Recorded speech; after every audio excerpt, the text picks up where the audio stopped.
A detective drives up to a house in the mountains of New Mexico. He's looking for a missing man. The missing man's wife meets him at the door. Hope somebody's home.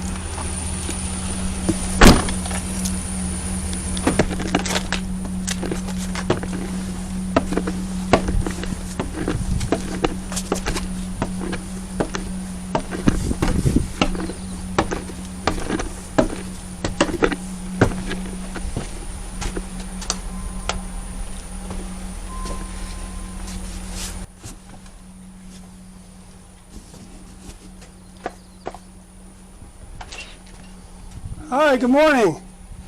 Dena? Yes. Hi. Good morning, good morning. How can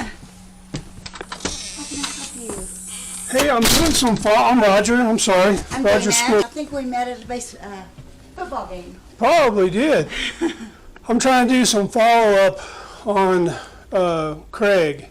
And I thought maybe I could meet with you and maybe you could try to kind of help me and give me some information. And Sure. Can we sit somewhere? Yeah, Or? come over here. Let me. All right. Okay, well, obviously we got some calls because people haven't been hearing from her or anything, so you being the wife, you might be able to help me. Well, it's his mom. I talked to his mom. His mom? I had gone to visit her Monday, I guess. This last Monday? Yes. Okay. And then I guess she called y'all to see if y'all could catch him up here. 'Cause he only usually shows up when I leave. Oh, really? So you guys aren't... No, we have been having some issues. She's warm, cooperative even. She invites him inside and puts on a pot of coffee. There's nothing hostile about this woman, nothing defensive. She sits down across from the detective and starts answering questions about where her husband might be. And something about the whole thing feels wrong. Not because of anything she says, because of the way she says it. There's no worry in her voice, no fear, no urgency. Her husband has been missing for months, and she sounds like she's catching up with a neighbor.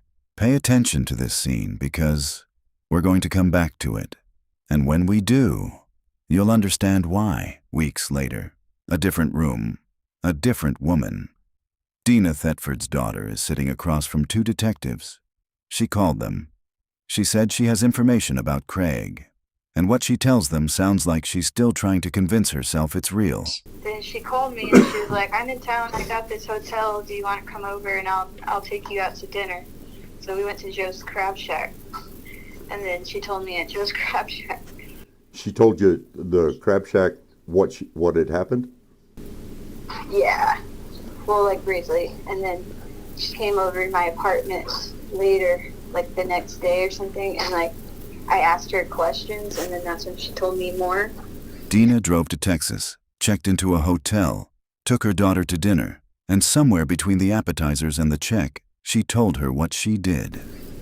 But she said that they were fighting and that Craig pushed her down the stairs and laughed about it, or laughed at her or something. And then she just flew into a rage and was blinded by rage and just shot him like pow, pow, pow. She specifically told you that she shot him. Yeah, that's what she said. And she described it how? Like pow, pow, pow. That's what she literally said. And then I was trying to ask her, like, so you went to go grab the gun? Like, I was going to ask her where the gun was. But then she started, like, her story wasn't really, like, all together. A woman told her daughter, over crab legs, that she shot her husband 3 times, pow, pow, pow. The rest of the details will come. But first, you need to understand who Craig Thetford was, how he disappeared, and how long it took for anyone to realize something was wrong. Because the one person who knew the truth was standing in front of them the whole time, telling everyone a different lie. Craig Thetford was 60 years old, retired, spent his career building a roofing business from nothing into something successful. 2 years before he disappeared, he and his wife Dena moved full-time to Cloudcroft, New Mexico, a mountain town tucked inside Lincoln National Forest. Quiet, remote. The kind of place you go when you've earned the right to slow down. Craig joined the local volunteer fire department.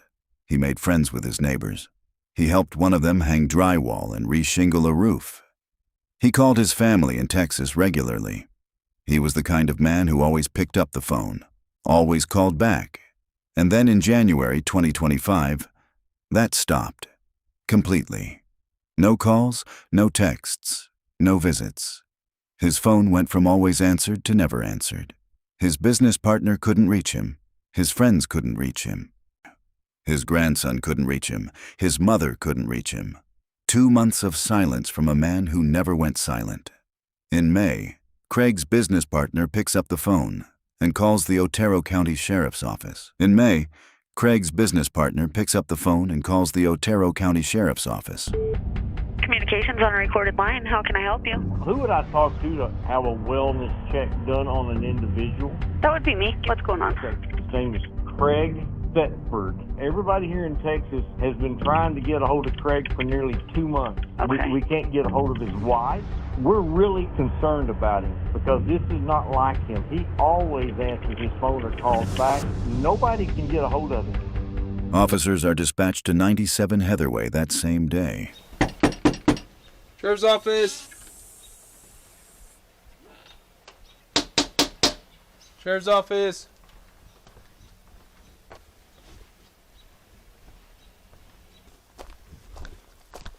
Doesn't look like there's anyone in there. No lights on, nothing like that. No cars, no lights, no movement. The house looks like it's been sitting empty for a while. Not broken into, not disturbed, just abandoned. Officers knock. Nobody answers. So they walk next door.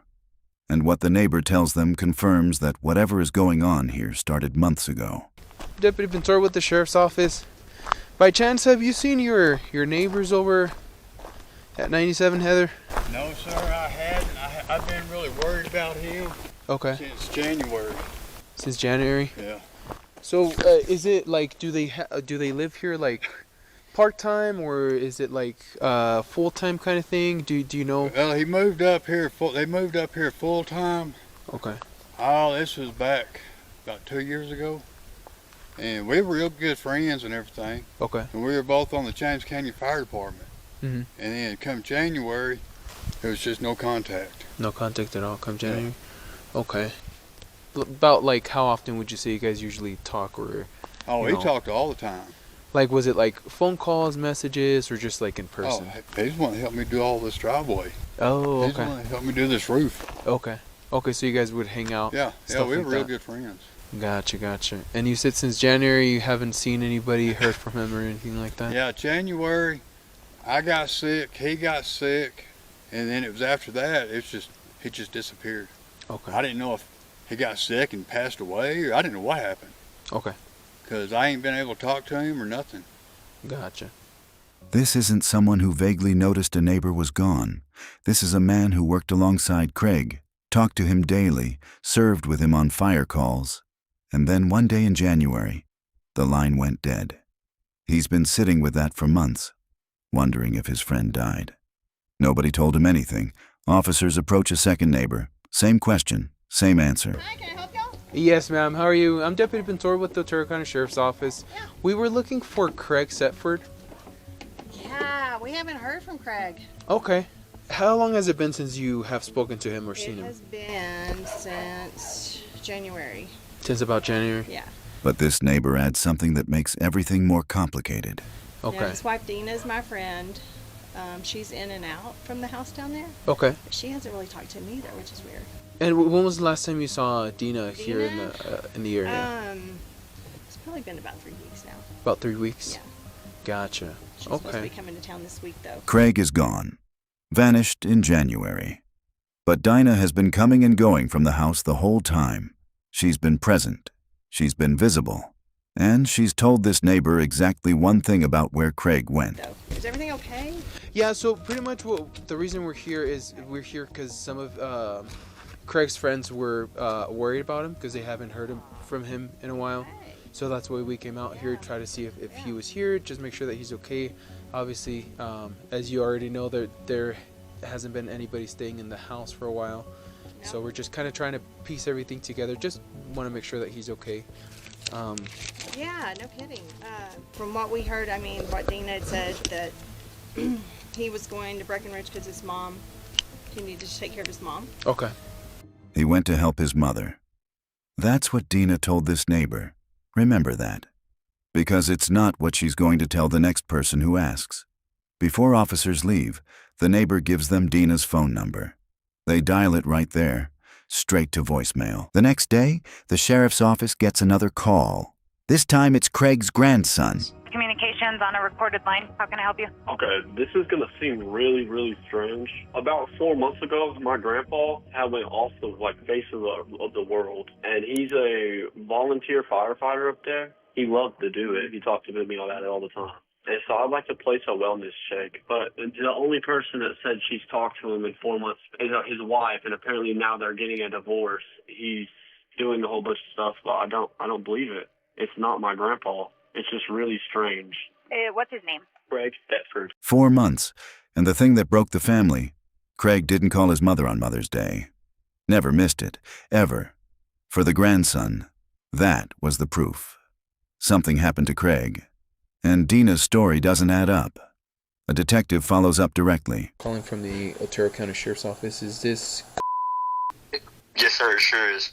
Yes, sir. So I was calling in regards to, I believe, your grandfather. Grandpa? Yes, Some sir, Craig concerns. Thetford. Can you tell me what's going on? Okay, so, he went, completely ghost from the family for... this started January. He last talked to my grandma when she was in the hospital. And so, I wasn't really worried about it because, if he went a month or 2 months without texting us or contacting anybody, then, that's that. But whenever Mother's Day came along, that's when we really started getting worried because he didn't call his mother. Mm-hmm. And so, it's like I said, it's been about 4 months since, he hasn't texted nobody, but he just randomly went missing, and his wife is the only one that has had contact with him. Have you guys had any contact with his wife? Yeah, she came over to my grandma's today, Okay. saying he's apparently gone AWOL and is going talking to other girls, and that he's working at another. But I don't believe that. He wouldn't ghost his family. Okay. Notice what just happened. Dena told the neighbor Craig went to help his mother. Now she's telling Craig's own family he went AWOL and is talking to other women. 2 different audiences, 2 different lies. The family sees right through it, but they can't prove anything. They just know they're Craig, and this isn't him. Officers go back to the house. Nothing has changed. Sheriff's office. Same light on. Yeah.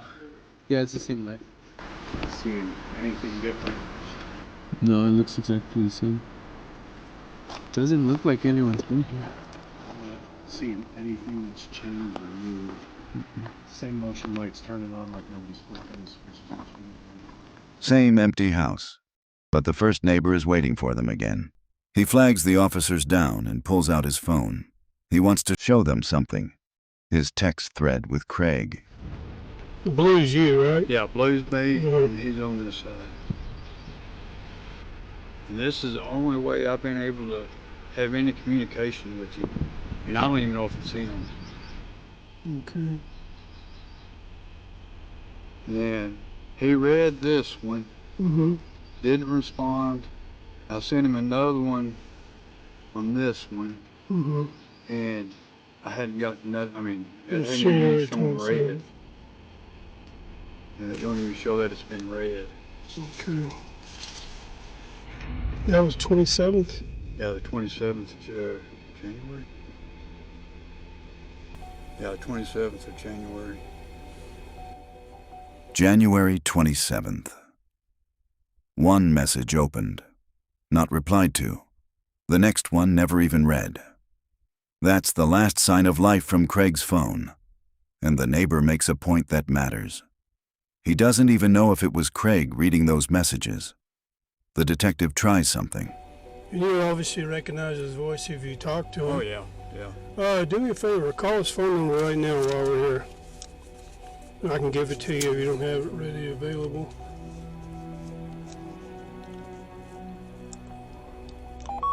Because if she answers his phone, there's a problem. And if she does answer the phone, saying, hey, just hadn't heard from y'all in the bed or whatever, and Don't tell them I'm here. It's on speaker.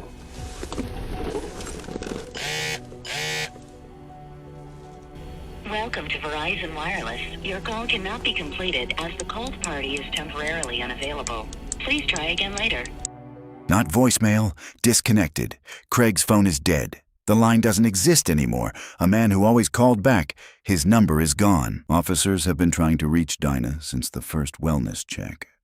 This time she picks up, and every word out of her mouth is going to be measured against what she told the neighbors and what she told Craig's family. Because by now, investigators have heard 3 versions of the same story from the same woman. Hello? Hi, I missed a phone call. Yes, ma'am. How are you? This is Deputy Pintor calling from the Otero County Sheriff's Office. Yes, sir. I was calling in reference to your husband, Craig. Yes. So we got some calls. There were some concerns. It seems that he hasn't been in contact with a lot of his family and some of his friends. Right. Yeah. Right. Yeah. Like she's confirming something she already knew. No surprise, no concern. The detective explains why they're calling, and Dena just about rolls out version number 3. So we have been separated, and I recently filed for divorce. He's kind of went. He's involved with someone else, and so currently he's in Mexico. In Mexico. Okay. Yeah, El Salto. Mexico. To the neighbor, she said, Breckenridge. To the family, she said he went AWOL, chasing women. To the police, she says Mexico. El Salto. Each time someone asks where Craig is, the destination changes. The detective asks for details. Would you happen to have an address for him or anything like that? Well, I don't. All I know is by credit card charges, and I came to Texas for Mother's Day, and I haven't gotten back there yet. That's all right. When was the last time you saw him in person? Before he left. Okay. Would you have an estimate, like, was it like 1 week, 2 weeks? I wish I had a calendar.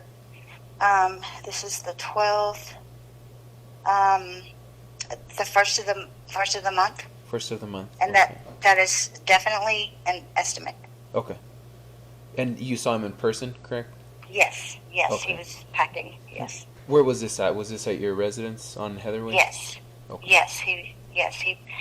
He has moved out essentially. No address, no phone number for him in Mexico. And she just about knows where he is from credit card charges she can't produce. She can't pin down when she last saw him. Roughly the first of the month, she thinks. The detective asks what Craig was wearing. Okay, do you remember what he was wearing that day? He was wearing a big dog. Well, he wears big dog T-shirts. I'm not sure which one. And shorts. Okay. Khaki. Was he wearing any hats or accessories or anything like that? Yes, he always wears a hat. What color was it? Camo. So, being that it seems that it's been several weeks that no one has seen him in person. T-shirt, shorts, camo hat. That's not a memory of a specific day. That's a general description of what her husband always looked like. The detective tells her he's filing a missing persons report. And Dena pushes back and says the last thing someone looking for her husband would say to anyone. What we will be doing is filing a missing persons report, okay? Okay. And where are you currently staying at? I'm at my mom's in Texas, Seymour, Texas. Okay, ma'am. I believe I have all the information I have for now. If I have any more questions, I'll give you a call back to this number, okay? Yeah, this is a good number. Okay. What do I need to do? I mean, I don't think he's missing. Everyone in Craig's life is panicking, but his wife doesn't think there's a problem. The detective explains the family's concerns. The missed Mother's Day call alongside the months of silence. Gotcha. Yeah, and you know the issue here, I guess, is nobody's been able to get in contact with him, and so that's concerning in a sense. His family, their main concern was that he hasn't talked to them in months, but not just that, but usually he would always call. I believe it was his grandmother or his mother on Mother's Day. And so they found it very odd that he hadn't been in contact with them. Then the call drops. Hello? Then the call drops. Hello, it's Dena. Leave a message. Gone. No answer. No callback. Investigators check Dena's Mexico story with Border Patrol. Craig hasn't left the country in 2 years. His pickup truck is at a local mechanic's shop waiting for repairs. He's not in Mexico. He didn't drive there. And Dena knows it. This is where we came in. The coffee, the kitchen table, the detective sitting across from Dena while she explains her husband's disappearance, like she's describing a show she half-watched. 48 hours after the first wellness check, Dena is back at the house in Cloudcroft. The detective drives out.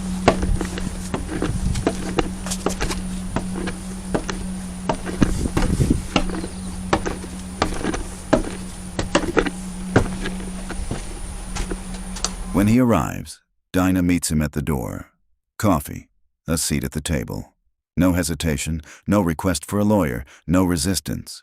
She's ready to talk. Hi, good morning. Dena? Yes. Hi. Good morning, good morning.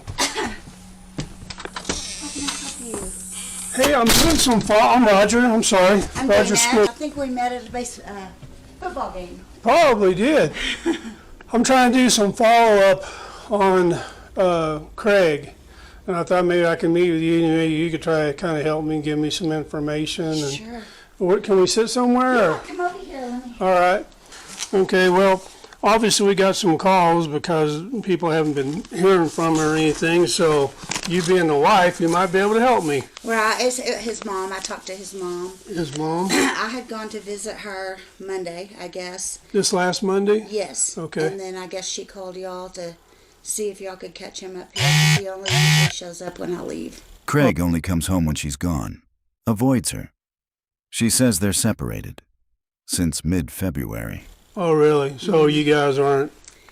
No, we have been having some issues. Okay. I guess you would say we're separated. How long's that been going on?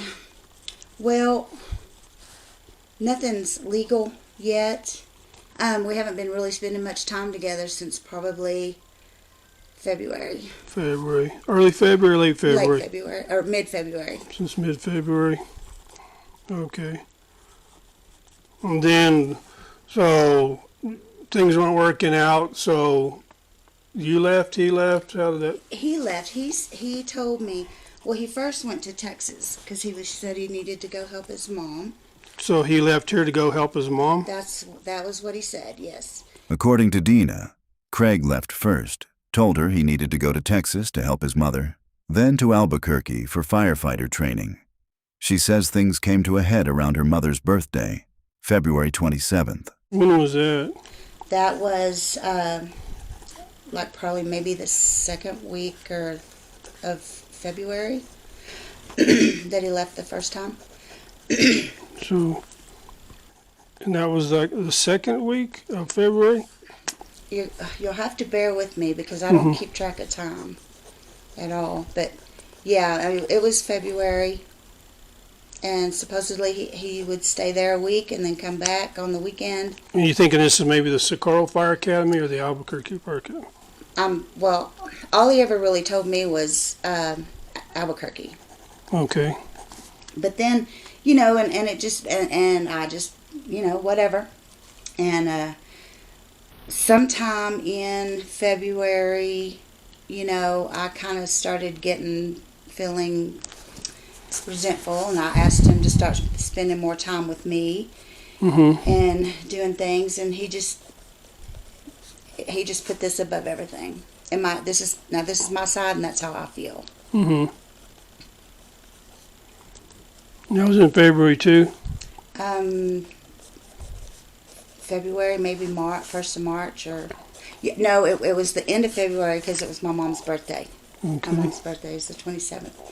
So we had a big commotion about his priorities and that sort of thing, and he basically told me to take what I wanted and get out. He told you to take your stuff and leave? Yep. Take what you want and get out. And I said, you take what you want and you get out. It was an argument. Right. And at that time, you know, it was my mom's birthday. She'd been sick, so I just had it, and I packed my little car and packed a bag and went to my mom's for a couple weeks, maybe a week. Okay. And then this is how it's been. She left, went to Texas. But when she came back, she says Craig had changed the pattern. He'd show up at the house in the middle of the night, do laundry, leave notes, and disappear before morning. Was he calling you, or y'all were texting each He other? stopped talking to me at the fight. When we had the fight, he stopped talking to me. And that was here? Yes. Yes, he wouldn't return my text. You know, and that can be his personality. I'm not saying that, you know, but I didn't feel like it was intentional at that time, like I do now. So that was all back in late February, right? Late February in that time frame. So February, March. Early March. Yeah, you know, I did start staying away. But when I would come home, I mean, he's been here. It got to the point where he would just leave me a note, like that one over there. She points to a whiteboard on the wall. She says this is how they've communicated for 2 months. Handwritten notes. She walks the detective through it. Can you grab it for me? I'm waiting to get cataract surgery done on my eyes. They're not working too great. So. I've gotten to where I have to wear my glasses all the time. Now there's been several. This is our communication right here for the last 2 months. Okay. And there's been several, but this is now this one is from not like 2 weeks ago. And that I wrote that. That's what. Okay, and you place this is your handwriting and that's his? Yes, because his family's been calling me, where is he? You know, and I'm like, I know as much as you do. Where's El Salto? Mexico. The whiteboard says Craig is going to El Salto. The detective asks when Craig wrote it. But when did he write that? I'm going to say he wrote that on March 28th. All this time's gone by. I mean, he quit coming home. He would come in like I say the middle of the night. I go to bed early, but he'd come in, he'd do laundry, and he'd be gone again. He's packed up all his clothes. I got back yesterday. March 28th. The detective makes a note and keeps going. Dena says Craig has been coming back at night. Not just doing laundry, but taking things. His clothes, his computer, the mail, including bank and credit card statements, all of it disappearing. Now all his clothes are gone, his home computer's gone. The detective asks about finances. How are the bills getting paid if Craig isn't here? So do you think he's came back and got all that? The credit card bills? I mean, all it disappeared. I think that between the whenever he left, there's nothing in there. I just don't think. I don't know what the hell he's doing. I've just been. So how are the bills getting paid if he's not here? They're all set up on credit cards. So Do you have access to his credit card accounts and all that? I had to.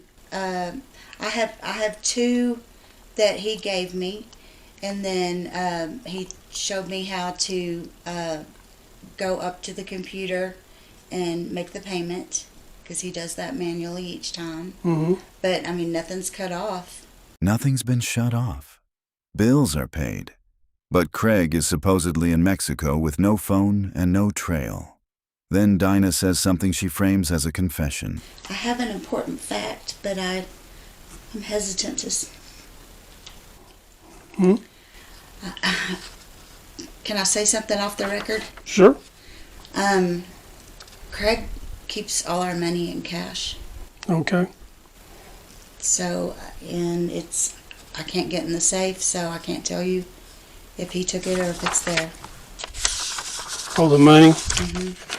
Yeah. Why can't you get into the safe? I don't have the combinations. Could you show me where that safe is? Yeah. Okay. All the money. Cash. Locked in safes she says she can't open. If Craig took it and ran, she'd have no way of knowing. That's the picture she wants the detective to see. She leads him downstairs. This one and this one. Oh, there's two of them. Yeah. Well, obviously he was a firearm guy like me. Yes. But I don't have safes like this. So, what's that white stuff? I think it's from when he's moved it. I think it's... Oh, it just got scratched. Yeah, I think Okay. it's been... So you don't have the combination for either safe? No. No, I just... You didn't keep it written down anywhere, or you don't know? Okay. 2 gun safes. Locked.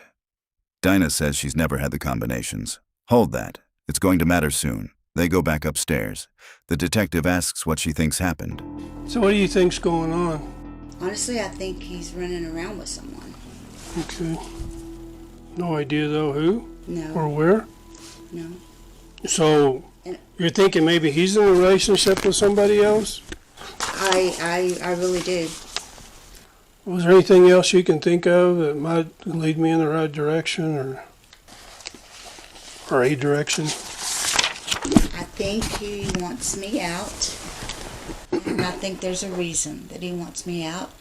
And, I mean, I can't prove anything to you. I've never seen him with anyone. Throughout this entire conversation, an hour of sitting across from a detective investigating her husband's disappearance, Dena hasn't asked a single question about finding Craig. She hasn't asked if there are leads. She hasn't asked if he's okay. She hasn't cried. She hasn't raised her voice.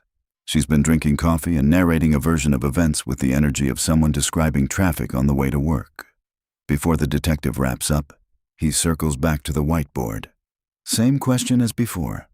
When did Craig leave that message? Let me ask you again. I'm sorry I didn't write down. When did he leave that whiteboard message for you?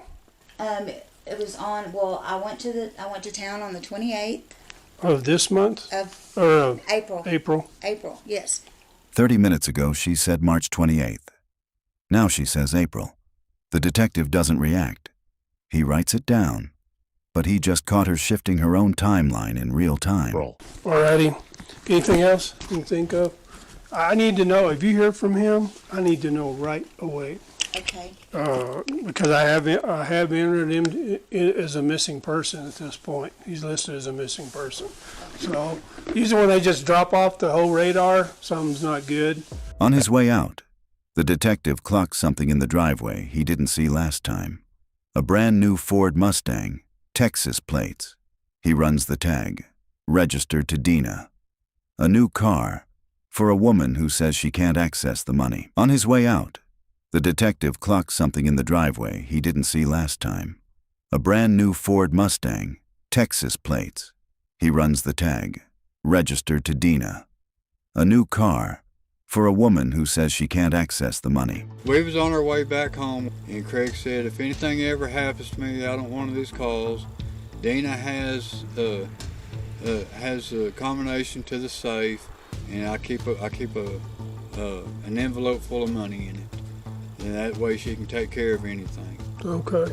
He was telling that because he trusted you as a friend and saying, that these are the things that are in place, especially if something went wrong on one of the fire scenes, and they kind of letting you know that something goes bad, at least his wife has the combination to safe where he would keep money. Craig told his neighbor directly that Dena has the combination. There's money inside. If something happens to him, she knows how to get to it. Dena told the detective, on camera to his face, that she's never had the combination. Never. She told me during that videotaped interview that she's never had the combination to the safe. So it's a contradiction of what Greg Thetford told me, and obviously what Dena Thetford told me yesterday on the 15th of May 2025. Craig says she has it. Dena says she doesn't.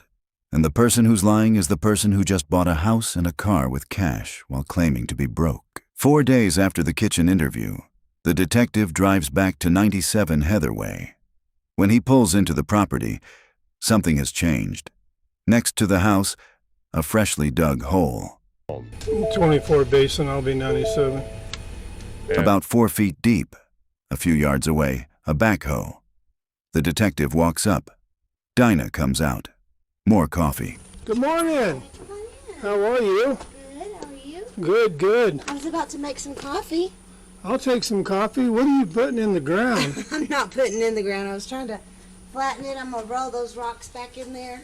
Oh, I saw that metal thing. I thought maybe it was some kind of a homing thing. It's an above ground gardening. Oh, yeah. She says it's for gardening. Above ground beds. The detective sits down, drinks the coffee, asks about the finances again. It's pretty strong. Pretty good. I like strong coffee. Is there anywhere else you think he could have gone? I mean, I don't see where he's traveling out of the United States yet. I haven't seen anything. You haven't? No. I was hoping the financial records would help us track him and see what's going on in his head. I guess the reason why I keep bugging you about the credit card stuff is, how is he financing anything unless he just took all the money, you know? I wish I knew how we could get into those 2 safes, but without destroying them. I don't know anything about those big safes, but I know it's an act of God to get one of those things cut open. I couldn't even begin to guess what a password would be, or... That's all right. I mean, can they be gotten into? I guess you can solve them. Yeah, I guess. Still holding. Doesn't know the combinations. Never has. The detective gets up to leave. All right, my dear. I'm going to get out of here. Like I said, call me if something pops off, and we'll go from there. I don't know what else to tell you. On the way out, he asks about the backhoe damage. Looks like you tore up your shed with the. I did, and I was just waiting for it to get warm enough to.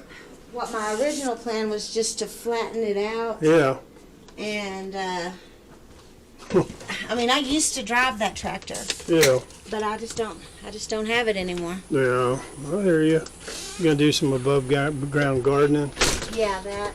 Yeah. Fill it up with logs, and yeah. I have a bale of hay I need to get rid of. Yep. So, put hay in there and get it buried. Get it buried. The detective doesn't flinch. He says goodbye, but a 4-foot hole, a backhoe, and a woman whose husband has been missing for 5 months. Nobody on this team is thinking about gardens, especially not after what they find next. Behind the scenes, investigators are pulling Dena's financial life apart. Craig's sister tips them off. Since Craig disappeared, Dena bought a house in Seymour, Texas. A detective calls the real estate agent. Okay, I was wondering if maybe you could help me out with answering some questions on a property that you had sold in February, if you have a second. Yes. Which house is it? 500 North River Street in Seymour. Yes. You had sold it to a single buyer? Yes. Can you verify the name for me? Dena? Yes, okay. She didn't have another person in the transaction with her? No, ma'am. Okay. Do you remember when it was that she was inquiring to purchase the property? I know she closed the first week of February. I want to say she closed like the 4th. And I think it all happened within like a week. First week of February, within days of Craig going silent. The entire transaction completed in a week, so fast the agent still remembers. The detective asks how it was financed. Was there any talk about why it was so quick?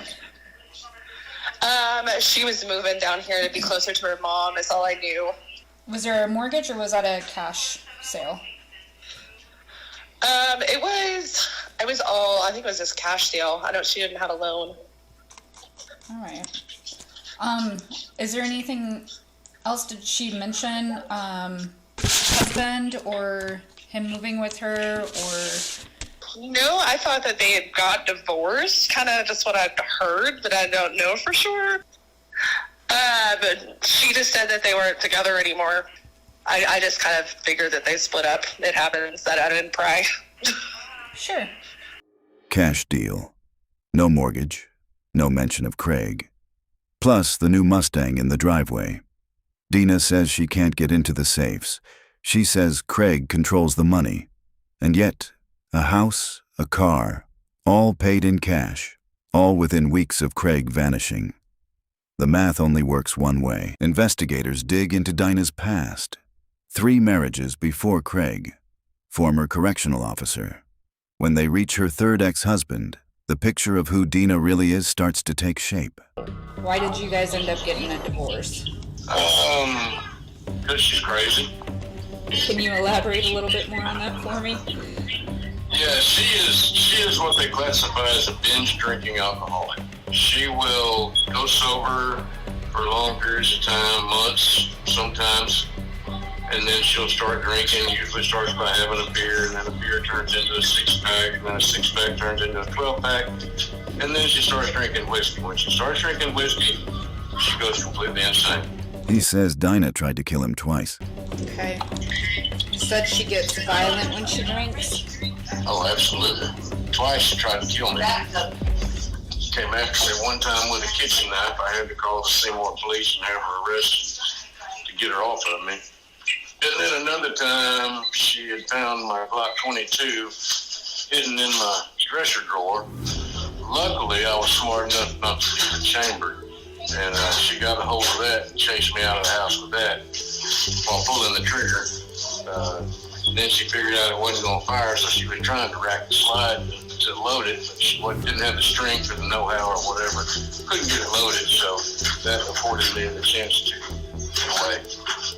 Okay. Did this go on the entirety of your marriage, or was this... Oh, yeah. Yeah, the whole time. Okay. He kept quiet about most of it. Didn't think anyone would believe him. But there's one thing he tells detectives that he's never been able to forget. I don't know. I guess I thought I could pride, I guess. You know, men don't get abused by women. Something Dena said years ago, standing on his porch in front of his wife while dropping off their son. The only time she's ever been to my house here in Wichita and dropped off. And we sit on the porch and talk for 10 minutes or so. And she did state in front of me and my wife, if I could kill Craig and get away with it, I'd do it. Out loud, in front of witnesses, years before Craig disappeared. And now Craig is gone. Dena has a new house, a new car, cash to spend, and a story that changes depending on who's asking. This is the conversation from the beginning. The daughter, the detectives, the full version of what Dena told her at Joe's Crab Shack and in the apartment the next day. Now you have the context. Now you know who Craig was. Now you know what Dena told the neighbors, the family, the police, the detective at the kitchen table. Every lie, every version, every contradiction. And now, from her own daughter, the truth. I was going to ask her where the gun was, but then she started, her story wasn't really, all together. So then I was like, okay. So then I moved on to, well, were you looking at him? Did you see him when he shot? Were you facing him? Did you see his eyes or whatever? And she nodded her head yes, that she was facing him or looking at him or something like that, or saw him. So then I was like, okay. And then I asked her, why she shot the gun so many times, because I was like, well, did he not go down after the first one or whatever? And she was like, I don't know, I just shot really fast. And I was like, okay. And then she said he fell down into the pool room. Okay, so from the pool room, how would someone get his body outside? The daughter asks about the money. I think I asked her that, and she said that she couldn't move him because he's so heavy, So she left him there, like he laid there for like a day and a half or 2 days and a half, and then she wrapped him up in a rug. She said there was a rug there, which I don't remember there being a rug there, but maybe there was. I don't know. She wrapped him in a rug. She wrapped him in like some plastic. She said she would do a little bit, and then she would have to stop and like go back in the house, and then she would do a little bit and then have to go back in the house. And she was like explaining that to me. A little bit at a time. Wrap, stop, go back inside, come back out, more wrapping, more stopping. Her husband's body on the floor for 2 days before she started. And when she finally had him wrapped. And then she said that she tied something around the rug and dragged it out with a tractor.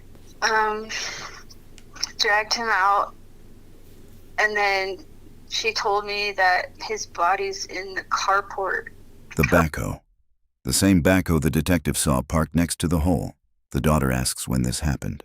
Oh, she told me that. I asked her how long that this happened, like how long ago, like how long has he been there basically. And she said that this happened in like January or February or something. So it's been like a while. Did she say she dug a hole and put him in there? She did not say, and I didn't even think to to ask any more questions because I'm kind of like still can't believe like this has happened. Oh, I get it. Yes. I understand. Okay. The daughter asks about the money. Did he keep money in the house? Craig? Yes. Yeah. I think the majority of his money was cash. So my mom said that he had like duffel bags full of cash at the house somewhere. Okay. And did she tell you that? She took it. Duffel bags. The same money Dena told the detective she couldn't access. The daughter says she wanted to go to the police sooner, but she was terrified. I'm scared that she would try to take us all down with her because she's that type of person. She was afraid of her own mother, afraid Dena would drag the whole family into it. But she came forward anyway. Craig did not deserve that. No matter what she said happened or didn't happen, like Craig was, you know, a pretty decent guy, and he didn't deserve for that to happen. That same day, officers arrive at 97 Heatherway with search warrants. 97 Heatherway on a search warrant. Reference 25 Sam-210 260.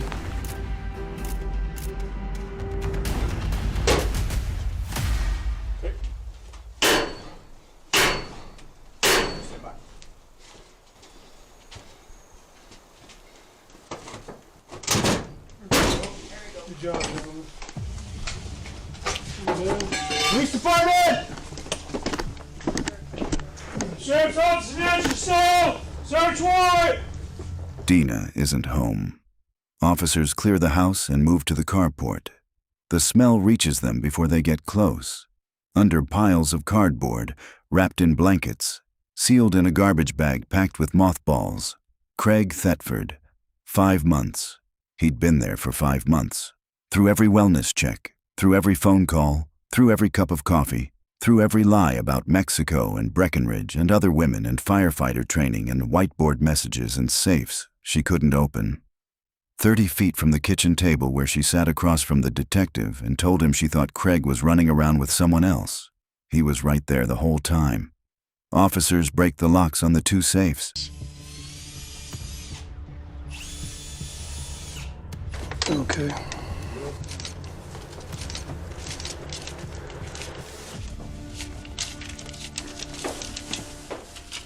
That's 10,000. 10,000. Okay.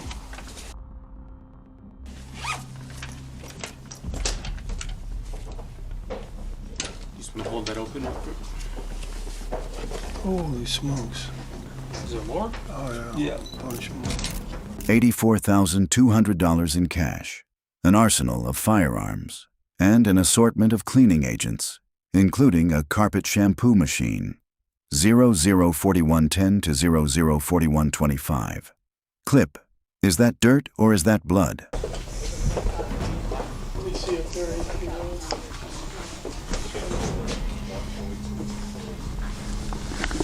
Is that dirt? Where's that blood?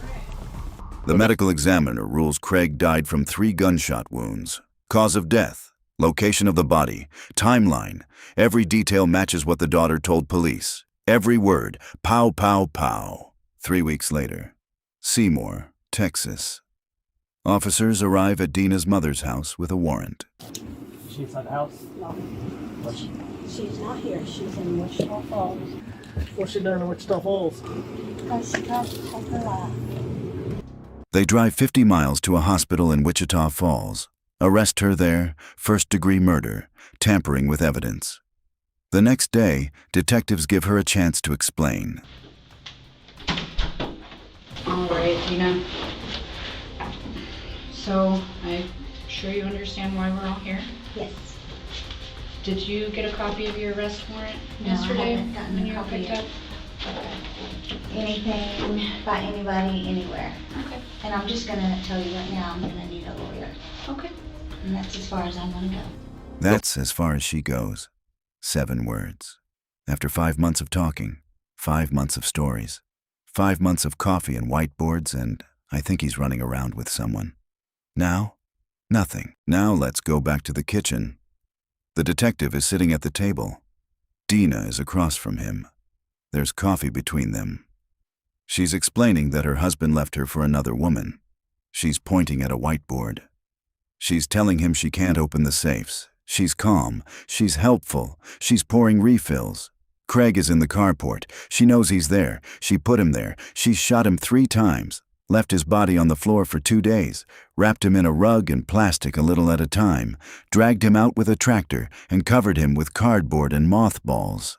Then she bought a house, bought a car, told the neighbors he went to Breckenridge, told the family he went AWOL, told the police he went to Mexico, wrote fake notes on a whiteboard and changed the dates when the detective asked twice, and she poured him coffee. Craig Thetford was 60 years old. He built a business, he fought fires, he helped his neighbor with drywall. He kept money in the safe and told his friend about it. Just in case something happened to him. Something happened to him. And the person he set it all up for is the one who pulled the trigger. For 5 months his friends called, his grandson called, his mother waited by the phone on Mother's Day. His neighbor stood on his porch wondering if his friend was still alive, and the one person who knew the answer was 30 feet away, pouring coffee for the detective who came looking. Dena Thetford sits in jail. Her trial is set for July 2026. Craig is buried in Texas now, surrounded by the people who spent 5 months refusing to stop looking.